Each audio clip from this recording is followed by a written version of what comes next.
नमस्कार, स्वागत है आपका हमारे चैनल पर। मैं हूं आपके साथ शिप्रा सैनी। पंजाब विधानसभा चुनाव हो चुके हैं। 10 मार्च को चुनावी नतीजे सामने आएंगे, लेकिन इससे पहले ही पंजाब कांग्रेस अध्यक्ष नवजोत सिंह सिद्धू की मुश्किलें बढ़ रही हैं। नवजोत सिंह सिद्धू टेंशन में हैं और अब वो सुप्रीम कोर्ट के सामने गिड़गिड़ाए हैं। दरअसल पूरा मामला 33 साल पुराना है। रोड रेज का ये मामला है जिसपे एक बुजुर्ग की मौत हुई थी और इस पूरे मामले में आरोपी हैं पंजाब कांग्रेस के अध्यक्ष नवजोत सिंह सिद्धू। लेकिन इस पूरे मामले में अब पुनर्विचार याचिका दायर की गई है, यानी आने वाले वक्त में जब सुप्रीम कोर्ट में इस पूरे मामले की सुनवाई होगी तो नवजोत सिंह सिद्धू को सजा सुनाई जा सकती है। और उसी से ही फिलहाल नवजोत सिंह सिद्धू डरे हुए हैं और यही वजह है कि अब सुप्रीम कोर्ट में उनकी तरफ से एक हलफनामा दायर किया गया है, जिसपे पंजाब कांग्रेस अध्यक्ष नवजोत सिंह सिद्धू ने ये अपील की है कि पुनर्विचार याचिका को खारिज कर दिया जाए, उस पर सुनवाई नहीं हो। और साथ ही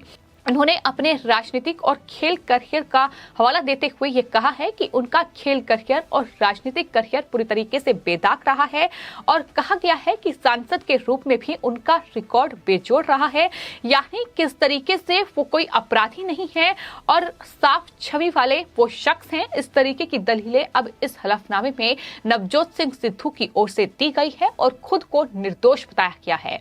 लेकिन आपको बता दें, ये पूरा मामला 33 साल पुराना है, जहां नवजोत सिंह सिद्धू और एक और उनके साथी रुपिंदर सिंह सिद्धू भी इस पूरे मामले में आरोपी हैं। दरअसल नवजोत सिंह सिद्धू इस पूरे रोड रेज के मामले में फंसे हुए हैं, क्योंकि इस पूरे मामले में एक 65 साल के गुरनाम सिंह की मौत हो गई थी। और इस पूरे मामले में 1988 का ये मामला है, जिसमें नवजोत सिंह सिद्धू पर 1000 रुपए का जुर्माना लगाया गया था और इसके खिलाफ अब पीड़ित परिवार ने रिव्यू पिटीशन जो है वो सुप्रीम कोर्ट में दायर कर दिया है। और यही वजह है कि फिलहाल नवजोत सिंह सिद्धू की मुश्किलें इतनी ज्यादा बढ़ चुकी हैं कि अब उन्हें सुप्रीम कोर्ट में ये गुहार लगानी पड़ रही है कि किस तरीके से वो साफ छवि वाले नेता हैं, वो साफ छवि वाले शख्स हैं, उनका कोई आपराधिक रिकॉर्ड नहीं है और किस तरीके से वो इस पूरे मामले में निर्दोष हैं। उन्होंने सुप्रीम कोर्ट से इस मामले में उनकी सजा में बदलाव नहीं करने का भी आग्रह किया है।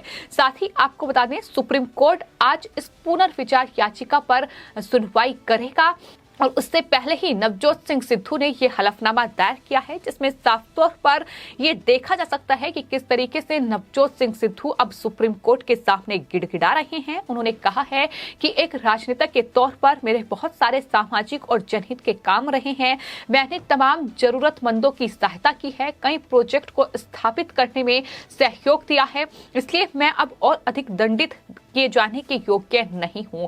यानी साफ तौर पर वो सजा से डर रहे हैं। हो सकता है कि ये पूरा मामला रोड रेज का है, हत्या का आरोप उन पर लगा है, तो ऐसे में जाहिर तौर पर जेल वो जा सकते हैं। और उससे पहले अब नवजोत सिंह सिद्धू की ओर से सुप्रीम कोर्ट से ये अपील की गई है और अब नवजोत सिंह सिद्धू की ओर से सुप्रीम कोर्ट से ये अपील की गई है। आपको ये बता दें कि दरअसल मीडिया में जो रिपोर्ट सामने आई है उसके मुताबिक नवजोत सिंह सिद्धू को पीड़ित परिवार की याचिका पर 2018 में एक नोटिस मिला था और इस घटना में 65 साल के गुरनाम सिंह की मौत हुई थी। और उस नोटिस के जवाब में भी अब नवजोत सिंह सिद्धू ने ये हलफनामा दायर किया है, जिसमें उन्होंने तमाम बड़ी बातें कही हैं कि उन्होंने जरूरतमंदों की सेवा की है, उन्होंने कई प्रोजेक्ट जो हैं वो चला रहे हैं और इसलिए अब मैं और दंडित नहीं होना चाहता हूँ, इसके योग्य मैं नहीं हूँ।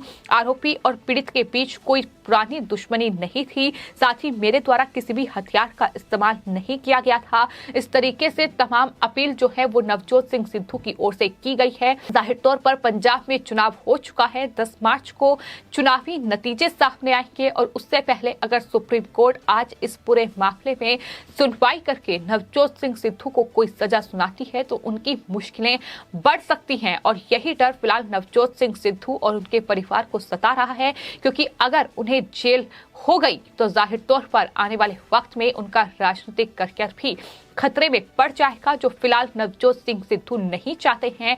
और यही वजह है कि इस पूरे मामले की सुनवाई जो जस्टिस AM खानविलकर और जस्टिस संजय किशन कौल की बेंच कर रही है।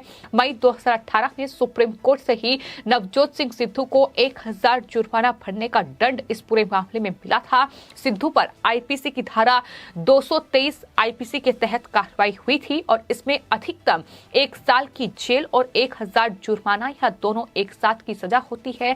पीड़ित परिवार की तरफ से एडवोकेट सिद्धार्थ लूथरा बहस कर रहे हैं और पीड़ित परिवार ने सुप्रीम कोर्ट से सभी सबूतों की एक बार फिर से जांच करने की मांग करती है। तो कहीं ना कहीं नवजोत सिंह सिद्धू पर अब खतरा मंडरा रहा है और ये बखूबी पंजाब कांग्रेस के अध्यक्ष भी जानते हैं कि कितनी बड़ी सजा उन्हें इस पूरे मामले में हो सकती है, वो जेल जा सकते हैं। और यही वजह है कि अब कहीं ना कहीं इस पूरे मामले से बचने के लिए ये तमाम हथकंडे अपनाए गए हैं। हालांकि मुश्किलें लगातार पंजाब कांग्रेस अध्यक्ष नवजोत सिंह सिद्धू के लिए बढ़ रही है, क्योंकि एक तरफ ये पूरा मामला है जिसमें कहीं ना कहीं तलवार नवजोत सिंह सिद्धू पर लटकी हुई है, तो दूसरी तरफ दूसरे कई मामले हैं। फिर चाहे वो नवजोत सिंह सिद्धू के जो घर है अमृतसर में उसका बिजली बिल का मामला हो, या फिर जिस तरीके से तमाम अलग अलग मामलों में नवजोत सिंह सिद्धू फिलहाल मुश्किल में फंसे हुए हैं। पंजाब कांग्रेस के भीतर अंदरूनी कलह लगातार जारी है। नतीजों के बाद आखिर पंजाब कांग्रेस में क्या सियासी घमासान देखने को मिलेगा, ये देखने वाली बात होगी, क्योंकि अभी तक तो नवजोत सिंह सिद्धू और चिरंजीत सिंह चन्नी जैसे नेताओं के लिए कांग्रेस की पंजाब में सत्ता बचाना ही बहुत मुश्किल नजर आ रहा है। हालांकि ये चुनावी नतीजे तय करेंगे कि परिणाम क्या होगा, लेकिन फिलहाल मुश्किलें लगातार बढ़ रही हैं। एक तरफ नवजोत सिंह सिद्धू इस कोशिश में है कि वो किसी भी गठजोड़ से पंजाब का मुख्यमंत्री बन जाए, क्योंकि अभी भी भले ही कांग्रेस पार्टी ने चिरंजीत सिंह चन्नी को मुख्यमंत्री का चेहरा बनाया हो, लेकिन नवजोत सिंह सिद्धू और उनके परिवार की नाराजगी खुलकर सामने आ रही है। जहां चुनावी नतीजे आने से पहले ही नवजोत सिंह सिद्धू का परिवार लगातार चिरंजीत सिंह चन्नी पर हमलावर है।